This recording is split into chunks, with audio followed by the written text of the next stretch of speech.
So our next speaker is Ines Benhammouche from Aarhus University.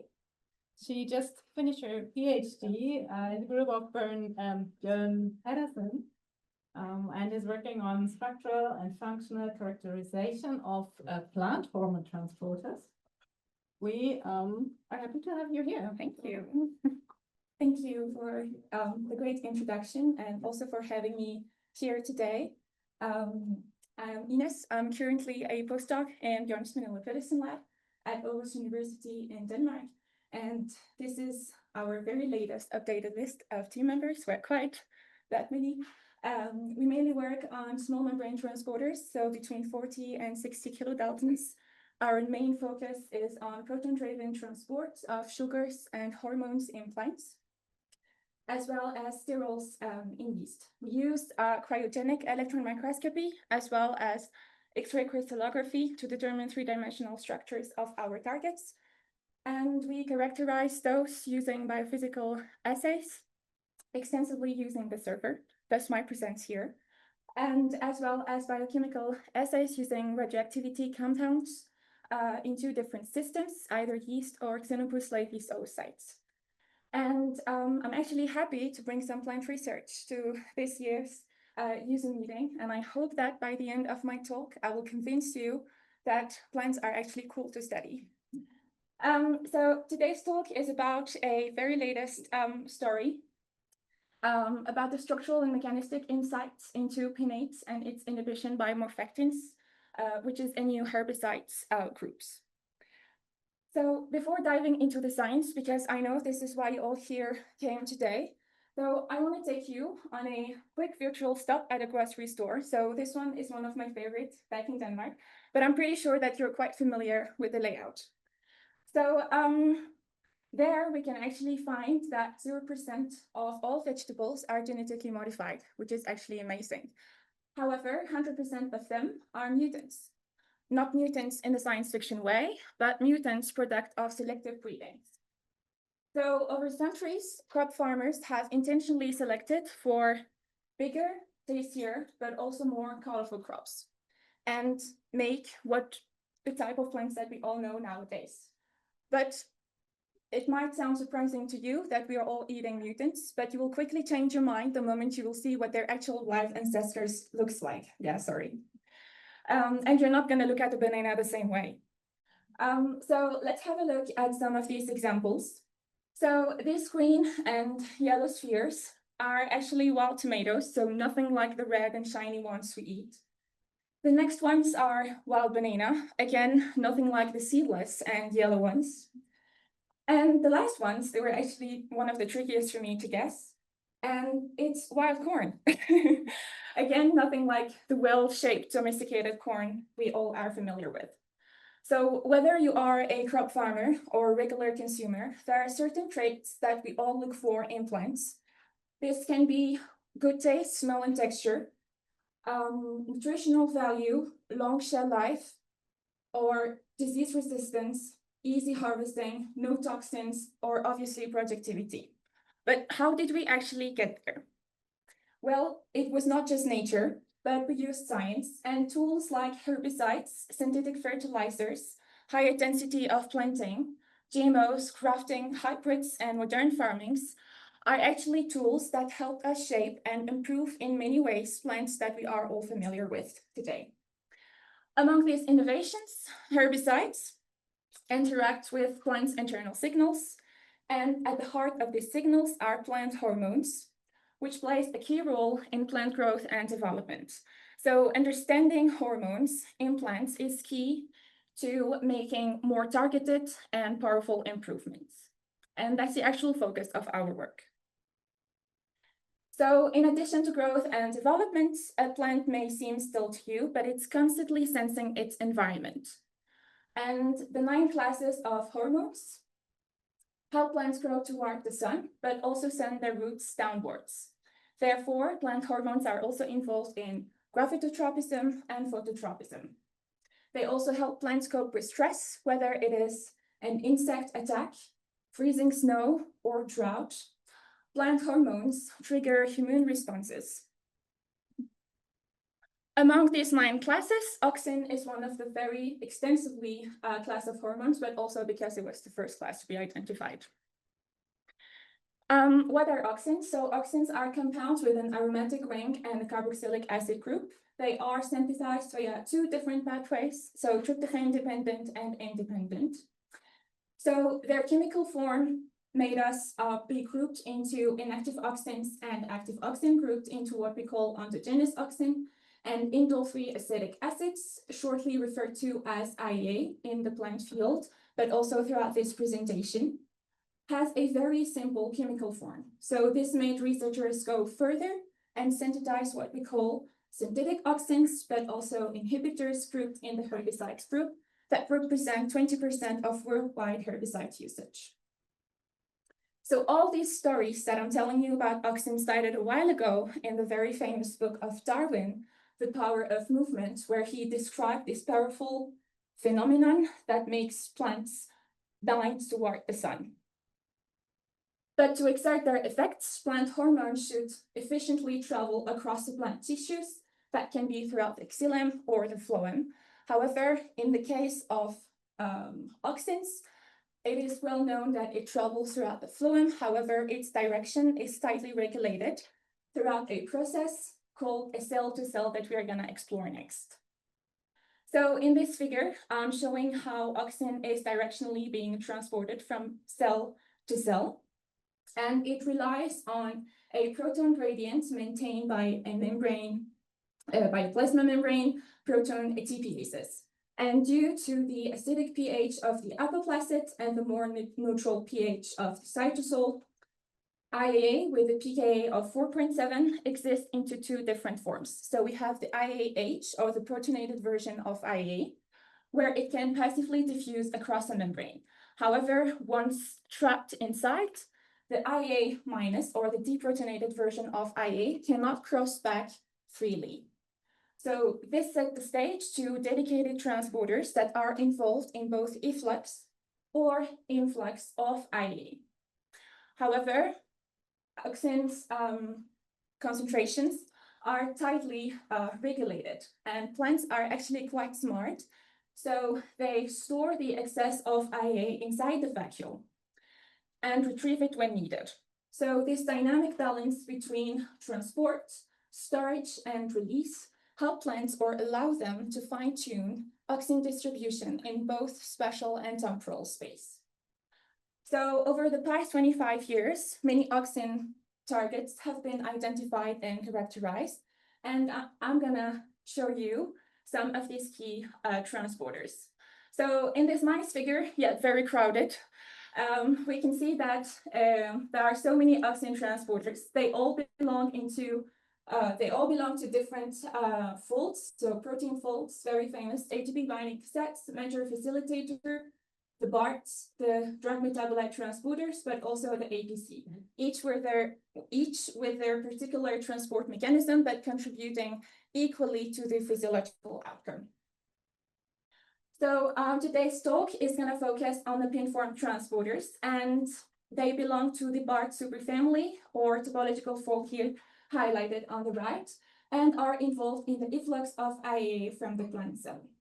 And in our lab, former lab members, Lam and Mikkel, uncovered the molecular mechanism of these transporters, mainly focusing on PIN8, which I will revisit this story by adding a novel layer to the work they made. So pins are grouped into 3 different categories. We have the canonical pins that are located on the plasma membrane.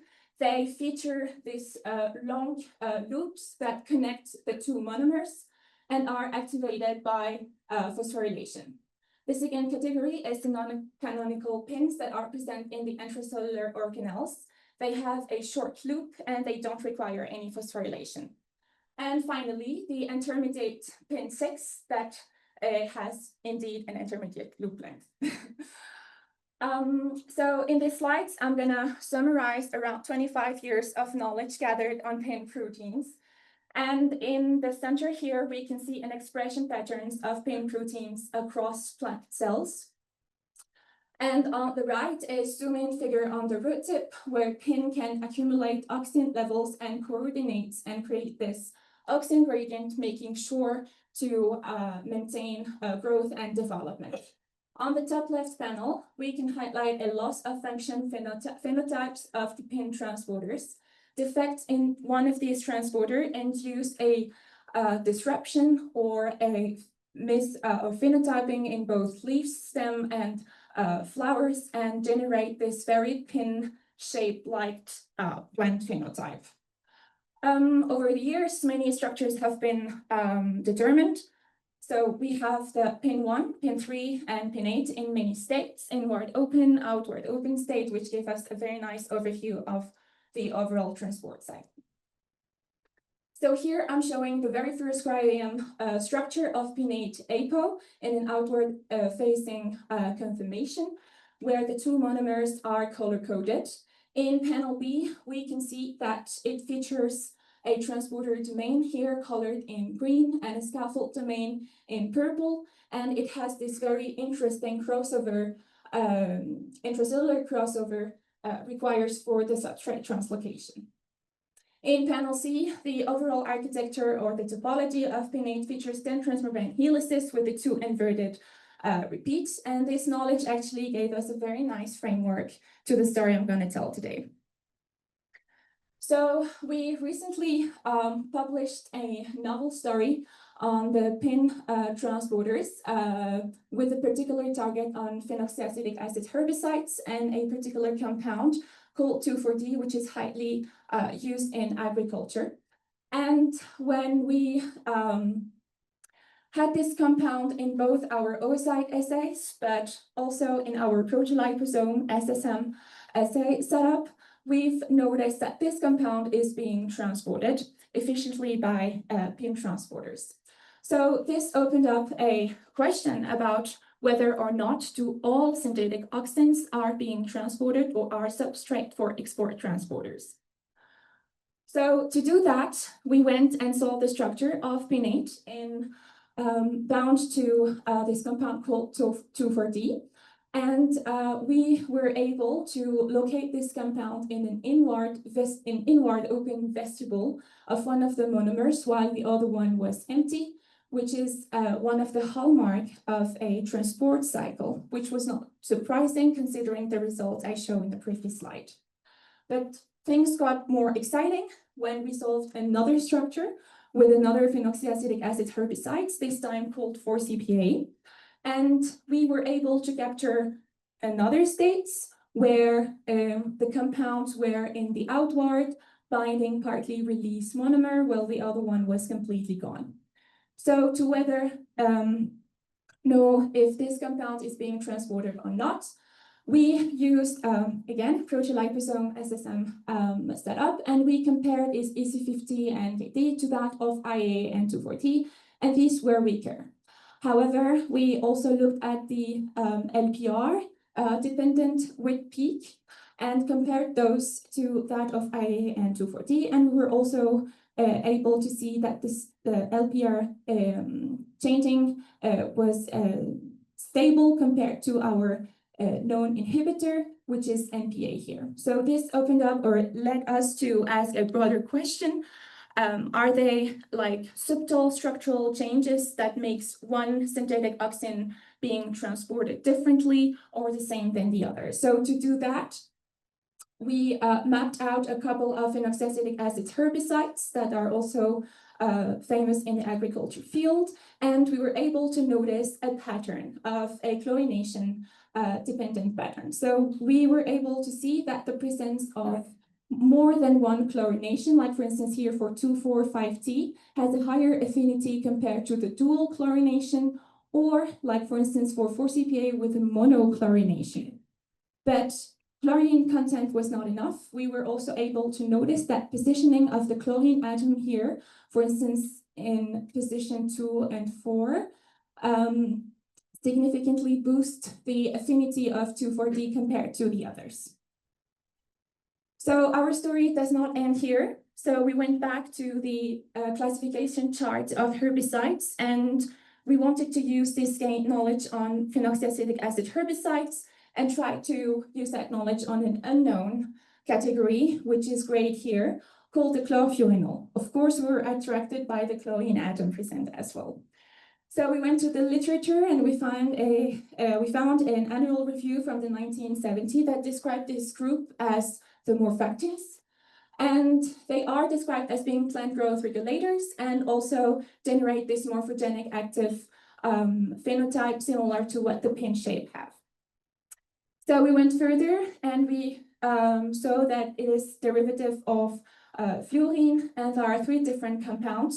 We have the HFC format, we have the methylated version, and we also have the chlorinated version. So our next question was whether or not these compounds are being transported by our PIN transporters. So we evaluated the relative peak currents of IAA in the presence of the known inhibitor NPA, and also in the presence of the 3 morphactin derivatives, and we were able to see that the relative IAA peak current was indeed significantly reduced. However, our attention was drove to the chlorinated version of Morphactin. So once we confirmed that IAA transport is being inhibited by these compounds, we were quite curious to see the affinity of these compounds towards our targets. And we, for the first time, hit a nanomolar range affinity of a compound towards a PIN protein, which was actually very interesting. But we wanted to evaluate these results at the structural level. So we went and solved the structure of PIN8 in combination with chlorfuranol. We used cryogenic electron microscopy. We purified the protein, collected a data set, and we got a new state where chlorfuranol locks PIN8 in an outward-occluded state in a very symmetrical manners where 2 monomers are dependent to each other. And this is mainly because of the planar structure of chlorfuranol, which snugly fits between the 2 monomers and locks them in place. I would have loved to show you more mutant analysis, but this is an ongoing experiment, hopefully next year at the next user meeting. So to summarize, and the take-home messages from our latest story. So Morphactins inhibits PIN-mediated auxin transport. Chlorfuranol binds to PIN8 with a super high affinity in a nanomolar range that we've never hit before. And chlorine atom is indeed important for higher affinity, similar to what we observed for phenoxyacetic acid herbicides. And finally, we were able to capture a new missing state in our data, which is the outward-occluded state. And I also want to share with you very exciting news. We recently launched our Plant Path Center based in Denmark, where in our group, we mainly perform structural biology, but also with Magnus Kjærgaard group based in the same department, performing biophysics and mainly working on intrinsically disordered loops that he defines as spaghetti-like proteins, but also with Chloe Martin's group performing protein chemistry in Belgium, and Ulrich Hannes' group at the Technical University of Munich, performing all the in vivo phenotyping in plants. And with that, I would like to thank everyone in my group, our strong collaborations, funding, of course, and our cryo-EM facility, so EM Beyond, and you for your attention. And I'm really happy to take any questions if you have any. Thanks a lot, Ines, for this great talk, great story. Are there questions from the audience? So thank you for your talk. I was wondering if you actually check if the protein is correctly inserted when you do for the liposomes, because I mean, of course, you know that it could be inside out, so like oriented the other way around, and do how we do it. So we mainly rely on this measurement called ERSOL and ERSAT for protoliposome making. And we know that for Triton, which is also the detergent that we use, we are in quite of the ERSOL range, where we're hitting the right orientation of our protein within our protoliposomes. But there are many ways to do that for instance, having a GFP tag and evaluate the orientation of the protein. Well, you check that. Yes. Okay. Yeah. That's what I wanted Mhm. to know. Just another question, does PIN8 only transport your molecule of interest, or it does also uses ion gradient to work? Yes, so it doesn't, so for chlorfuranol, it's not proton dependence. So far, no. I have one technical question out of curiosity. Mhm. Did you ever also try to measure plant proteins in the native membranes, or just in the protein dependence? No, Yeah. no, so we do not study on, we do not study our targets from the native tissue, so we overexpress them in a recombinant system, which is yeast, so in Saccharomyces cerevisiae, but no, Yeah, I guess yours is the cleaner method for that. Yeah. So for cryo-EM, we need quite a pure sample. Otherwise, we have to do some crude classification, which might be computational expensive, I guess. Yeah. Great, thank you, Ines.